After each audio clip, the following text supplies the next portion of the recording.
तर Ayatollah Ali Khamenei हे नेमके होते कोण? आपण त्यांचा परिचय पाहूयात ग्राफिक्सच्या माध्यमातून। 1989 पासून अयातुल्ला सय्यद अली खामेनी हे इराणचे सर्वोच्च नेते राहिले। इराणच्या सैन्य, न्यायपालिका, परराष्ट्र धोरणासह महत्त्वाच्या निर्णयांवर त्यांचंच नियंत्रण होतं। 1979च्या इस्लामिक क्रांतीत खामेनींची अतिशय महत्त्वाची भूमिका होती। 1981 ते 1989 या काळात ते इराणचे अध्यक्ष राहिलेत। तर 1989 मध्ये अयातुल्ला रुहोल्ला खामेनींच्या मृत्यूनंतर खामेनी हे त्यांचे सर्वोच्च नेते झाले।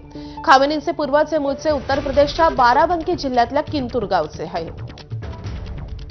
तर 1800च्या दशकात खामेनींचे वंशज हे भारतामधून इराणमध्ये गेल्याचे सांगितलं जातं। अमेरिका, इस्रायल यांच्या विरोधात खामेनी यांनी वेळोवेळी अतिशय टोकाची अशी भूमिका घेतली होती।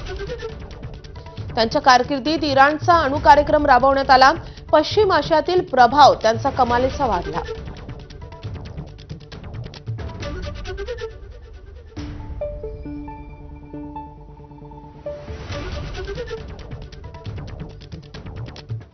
आता एक महत्त्वाची अपडेट येतेय। खामेनींच्या या मृत्यूचा बदला